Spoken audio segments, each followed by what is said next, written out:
everybody, welcome to week 16. This week might be a little bit more difficult for some of you in that we're discussing trauma points and symptoms, because sometimes we have those trauma points in our lives and we don't necessarily recognize them for what they are.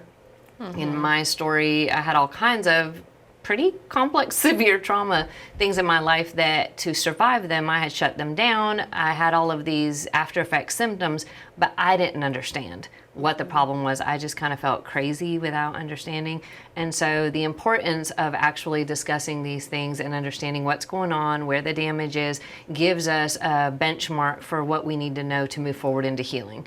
And now we have enough tools and enough strategies that it's the time that we can actually go there and have a better understanding of what we're working with and where we want to continue that healing process.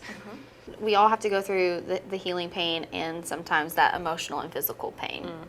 And so part of what we're going to talk about today with these trauma points and the symptoms of it, it can be painful. And I know, Ginny, you've worked with some trauma victims in the past and current. Yes. So you have a lot of insight from the coaching perspective of working through it. Right. And I do not recommend that coaches work with people moving through complex PTSD or PTSD alone. If you are going to coach someone through it, or if you have a coach, make sure that you have a counselor as well, because when you're digging into the past, your counselor is the one that really needs to be digging into the past with you. Your coach is the one that's going to bring you forward. I have also sponsored women as well with complex trauma who are coming out of that, and it's difficult. It's really difficult, and part of my past has been complex trauma, but not necessarily to the extent of some of my sponsees or clients that I've worked with. And so it's been an education for me, and what I've found is that I think God has really helped me and protected me from different things, but it helps to be able to not be triggered by what they're experiencing or what they're telling me about, because then I can come at it from a place of, okay, empathy. Yes, I can be understanding, but then I can also be in a place of strength to help guide them through and help bring them back to the Word and to pull them through to the next step. So we're going to talk about asking ourselves some questions, because you don't know what you don't know. And so to help help you understand and recognize those trauma points, we have a couple of questions. So Paula, what's the first question that we ask ourselves? Well, in this case, you filled out an assessment form that was part of the homework near the beginning in Unit 1. And there we asked some very detailed questions that had to do with trauma points and stressful life events. And so we want you to go back and look at that and understand that that's going to be a part of what you're looking at in seeing where the damage is, so that you know where the symptoms you're currently experiencing may be coming from. It's easier to identify the root issues. But beyond that, we also have some symptoms to look for, because where I might rationalize the damage when I was 2, I didn't remember it. I knew that I had been separated from my family for 6 months, but I didn't really remember or understand the harm and damage that had done. But I did end up having adult symptoms that were pretty severe that related to that a counselor was able to help me by asking questions. Where did that come from? How young were you when you started feeling that way or thinking that way or processing that damage? And one of the things that's a red flag that waves out there are triggers. And this is an opportunity to kind of explain to you what trigger means and what that looks like or feels like, so that you have an ability to go looking in your own story to find out what are the things that let you know, wave a red flag, that there's a problem you might need to address. So Evonna, what are some of the triggers that you work with as a counselor or have dealt with personally? Well, I think there's a whole bunch of different types of triggers. Some, like for me, one of the major triggers I had is when I got to a point of panic attacks, because I was having lots and lots of panic attacks. That was the symptom. But for me, different places and different people, smells, anything with your 5 senses can trigger different types of emotions and feelings that we feel in our bodies. And so we did that exercise a couple of weeks ago where you identified where you were feeling your grief. You can do that with just about any type of emotion that you're feeling. I've done it with adolescents even, and had them draw out, okay, where are you feeling emotion at right now? And it's really cool to watch how they can dig into their own body and say, well, I feel angry, and they mark it up of where they're feeling it, so that they know that, okay, I'm having an emotional response right now to anger. What about you, Ginny? What, with triggers? Ever been triggered? Triggers, yeah, a time or two. I think for me, it's been more about the role that people play in my life, and so I might be triggered by a man who is, especially one who is a spiritual leader or a Christian man in authority, if they are dismissing me in any way, or if I assume that they're dismissing me in any way, that becomes a trigger for me, where in the past I would have shut down and just said, okay, never mind, and walked away, with my tail between my legs. And there have been times where I've just needed to cry, and I will emotionally feel as if I'm back as a young child, and it will trigger sort of an emotional flashback. But it's the roles that people play, where they are stand-ins for a father figure or someone else in my past. Those are reminders to me. And what about when people shut down? How does that affect you? Oh yeah, no, I shut down too. When other people shut down, if I can't, especially as a codependent, what I did was read everybody to make sure that I was safe, that we were okay. And if someone was shut down, that would trigger me to say, okay, I'm not safe in this place because I can't read their emotions. So I'm unsafe. I'm vulnerable in this place to whatever emotion's going to come out. I don't know. It could be dangerous to me. So I would then shut down and not know what to do, panic, try and remove myself from that situation. A lot of avoidance as well. And when you say safe, were you physically safe at that moment? Physically, yes, I was physically safe, but if I emotionally go back to where I was, I may not have always felt in the past as a child physically safe. As I've said, my father was unpredictable. So if I can't predict what's going to happen emotionally, I feel like I'm right back there again. And God has been working with me to grow me up and heal me from these. At least I know at this point in the process that it doesn't have to stay that way. I have been growing through it, but that was something that I didn't even realize was an issue until I was in my 30s. That I had no vocabulary for this until that moment, or until later in life. And that's the biggest thing about learning what it feels like, what the symptoms are related to trauma triggers, related to responses and flashbacks and other things we'll discuss, is the fact that our body many times changes hormonally. It sends out hormones, the fight or flight symptoms when you get into a dangerous situation. God designed our bodies to be able to fight back and have that extra energy and ability to fight back, or to run really, really fast. Or in some cases, it's a freeze response where it's stop and do nothing.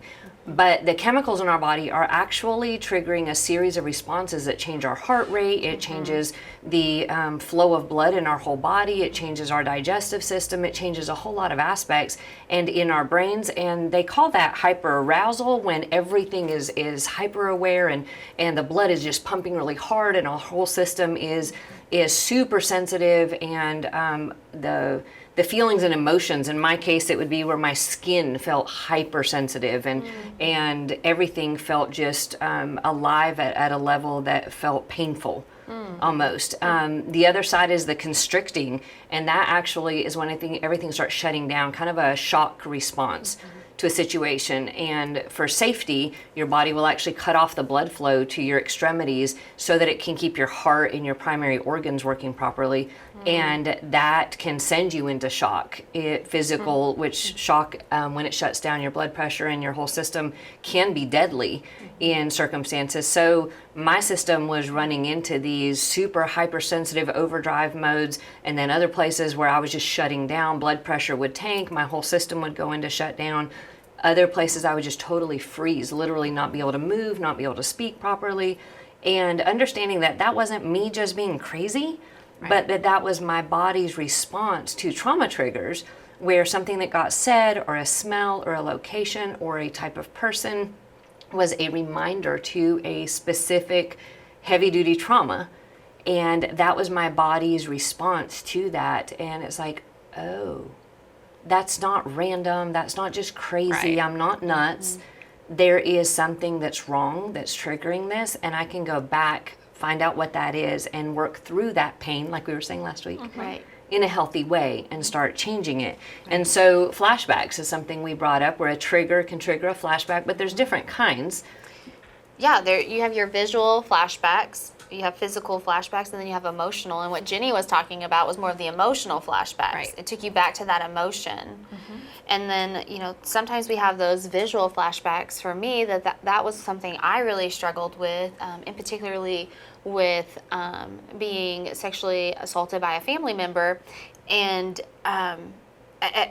often my nightmares that I would have would be this running flashback of what was happening to me, and I was just stuck in it and I couldn't get away, which led to these really what I thought were crazy behaviors of, oh my gosh, I have to go shower and now I have to purge, and I had this whole system of that I went through, like this cycle of, oh, okay, that's had the flashback, now I have to purge, now I have to shower, now I have to brush my teeth. Like, it was just this, it made me feel crazy. But it was just how much, because I had not processed through the trauma with a counselor at that point. It was a lot of just the rising up of some of the memories. And so it kept me in that cycle. But as I began to process that, I can't tell you the last time that I had that specific flashback. My body's been able to store that. Now, God has begun to reveal other things through different flashbacks and issues that I continue to work through in my healing. Well, and we have a saying between us that every trauma trigger is an opportunity to heal. Amen. And the reason for that is the trauma trigger is what tells us, there's something wrong that's unresolved. Right. So that lets me know, wow, there's something that I can heal from now, that I can ask God to come in with healing, that I can go to a counselor, a professional, that I can go to God in prayer, that I can start working through and digging up what is this so that I can heal. And it doesn't have to be that initial intensity of damage. And sometimes the flashbacks or the trauma points the triggers don't hit until later in life, when there's a thing like a child at the age you were when you got hurt, and that can start a cycle, or when you've healed enough or safe enough in other areas that things start coming to the surface. But every time you're healthy enough to deal with it in your body, your mind, your emotions start bringing these things to the surface, it isn't to have a hopeless future life. Right. It is to actually understand better that there's a problem. And because we know that, we can start going back and doing something about that problem. And one of the things in my life that was like, whoa, red flag, this is a huge issue, was dissociation. That was a symptom of some pretty severe trauma in my childhood, especially when I was really small. And I had to start going, I need to understand what's happening to me. Like this is weird, this is wrong, Right. and I need to have a better handle on what it's telling me. And what do you mean by disassociation? What were Yeah. you experiencing or feeling in that moment? Well, there were different levels of it. At some point, I would just look in the mirror or be places and go, I don't feel like I'm really here. Like I feel weird and off. I don't feel like I'm myself relating properly to the situation or the people around me. It was just a disconnect. And at other times, it was like I'm standing over here, watching myself, like other stuff's going on, and I'm like not here. I'm over here. Right. Like an out-of-body experience. Yeah, and in memories, I realized that in flashbacks, visual flashbacks and stuff, depending on the type of trauma, I would either be inside myself looking at the traumatic situation, or I would be across the room watching it. And that let me know that, wait a second, I should have been remembering it from myself, but I wasn't. I was remembering it from an outside place because I was literally disconnecting to myself. And like you said, there's different levels to that. So emotional numbing. Ever zoned out, Jenny? Or daydreaming? Daydreaming, yeah. Television, just trying To have a mental escape. Yeah, exactly. Yeah, so that would be like, that's kind of the first, what I would say kind of your first Mild. level is with the dissociation, is that emotional numbing. And then you have depersonalization, which is where you're saying the out of body, you weren't even in your body. So you're depersonalizing it. And then we have the derealization, which is the separation from the world around you and events. I'm just not in the room anymore. I'm not in that. high trauma situation anymore. I've just disconnected and I'm not present in that space. And then you also have the amnesia. And you know, sometimes I truly believe that God allows us and blocks memories for a purpose, and it's so that we can survive. For me, I didn't have any memories of being raped, and my rape started around 5 to like 12-ish. And I had no memory of that until I was in my early 20s. Now, I very much remembered being sexually abused by the family member at 9, but that was more talked about. My family was aware of that. They weren't aware of the rape. And so it wasn't until I started feeding myself physically and going through that treatment and healing that God brought that up. There's no way while I was in my dysfunction of my eating disorder that I would have been able to handle that level of flashbacks and turmoil that I had to go through. I had to level up in my healing before I could deal with that. Right, and that makes a difference when you understand that sometimes it isn't just in the moment zoning out, it's in your actual memory logging that information. Right. And it's not just when the trauma happens, though that's a very common response to trauma, especially sexual trauma, and especially younger sexual trauma, but it's also in the flashbacks and in that traumatized state when there's a trigger or reminder of it. You can shut down at a level that blanks memory blocks of time. And I know that I thought I was going crazy for a little while when I knew I should have remembered something and it was just blank. It just wasn't there. And it wasn't till later that I started understanding, oh yeah, this other thing had happened right then and that had sent me into a trauma tailspin. So then I lost a period of time there because of it. And then we have identity confusion, and that leads then into sometimes identity separation, which is what I spoke about last week about that dissociative identity disorder, DID, which is a personality disorder. And really you have to meet some of those other criteria that we're talking about to even be diagnosed with that. Again, there's no shame in ever being diagnosed with a mental health disorder. I mean, if you were to go pull my mental health records, who knows how long those diagnoses would be. But that's not what identifies me. You know, we'll get into the real me later on that talks about who we really are, because we've talked about who we're not, and then we'll get to who we are in Christ. But this doesn't have to define me. Those diagnoses are just labels, but they're not who I am. No, and it's understanding how the progression of difficulty, the level of trauma you experience, whether you remember it or not. Right. You can kind of get a feel for how severe that is based on the symptoms that you end up having over time when things start coming up to the surface. And the biggest thing is if you don't actually start doing something about the originating trauma, if you don't start processing it, if you don't start working through it, some of these symptoms continue to escalate. Absolutely. And get stronger, get more severe, and do more harm. But we don't have to continue that damage or that cycle. We can actually see it as a trigger that's a red flag waving, saying, hey, this is an opportunity to heal. Let me find out why there's this damage and how I can go back and start doing something about it, right? Well, and they say that there are approximately 73% of people who have experienced or been even exposed to a traumatic event. It doesn't even mean that I was the one that was actually the victim in the trauma. You know, you think of 9/11. People were traumatized by that event that were there around ground zero. Yeah. I mean, the people that were in the towers, but what about all the bystanders? They were still exposed to trauma. And they say that 73% of people that are exposed to trauma, at some point experience disassociation either then or later on. And so Huge. That's a huge that number. is a huge number. That means that, you know, We're not that weird after all. 3/4 of the people that are exposed to trauma experience disassociation. But before, you know, when they used to call it multiple personality disorder, there was such a negative connotation that went with that. And really, it's not something that you necessarily have control over in that moment, but you can learn how to ground yourself and bring yourself back into your body. Right, and understanding, the more we understand the damage, the more opportunity we have to take the shame out of it, to give ourselves grace, to be compassionate and give grace to those around us. Some really horrible things happened. it has done this kind of ongoing damage in my life. These types of things are triggering that and waving red flags about it. So I can go get help. I can work through. God can heal as if never broken, like we've talked about before. And things that had triggered me to a severe 2-year-old nonverbal, shut down, panic in a fetal position in the corner of a dark room level of trigger.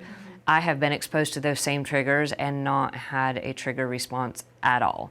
Now that is unbelievable, but it is what's possible in this healing journey. And PTSD is kind of more of a buzzword or set of letters that are used around. And I'd like to take some of the questions out of that and actually define it a little bit better. It is really complex, technical diagnostic term. Evonna, can you help us with that a little bit? So in grad school, we're given this diagnostic statistic manual that has a bunch of criteria in it. And I think by the end of grad school, every single one of us had diagnosed ourselves with every disorder in the book. But some of the things that are listed under PTSD, and I'm just going to kind of read through these to help you understand, is experiencing a traumatic event or watching a traumatic event take place, like we mentioned earlier, 9/11.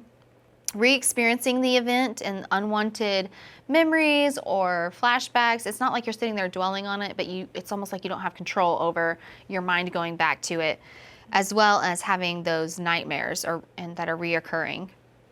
The flashbacks we mentioned earlier and triggers, the emotional response and distress in response to a trigger. So I still see my perpetrator to this day, but I don't have that emotional response to him anymore because I've done a lot of healing and working through it and went through forgiveness. So I can sit in the same room with him. It's not my favorite thing to do, but I can. No, we don't recommend No, that either. no, and I don't go seeking him out. However, circumstances. with the circumstances of that particular perpetrator in my life, he's still around. And so, but I don't have the PTSD with that specific trauma anymore. A physical response to the trigger, avoidance of trauma-related issues and reminders. Again, avoiding those people, places, things. If you're doing this in a healthy manner, it's okay, especially if they're toxic. But if you just can't do it and it paralyzes you with fear or panic, then we have an issue there. Also, the negative thoughts or feelings related to remembering the trauma, yourself or of the world, that blaming of each other, other people, yourself, it's all exaggerated blame, self-hatred, disinterested in doing things. Again, there are times where I have no interest in going kayaking. That doesn't mean that I have PTSD. But I have to meet a lot of criteria in order to have that. I was going to say, isn't it like a whole series of these things at certain intensities, certain frequencies, over a certain amount of extended time and whatever? So it's a very complicated diagnosis. It's not just, absolutely, oh, I freaked out over a bad thing that happened to somebody I saw, and I've had one bad dream about it, and when I thought about it, I didn't feel good, so now I have PTSD. Right.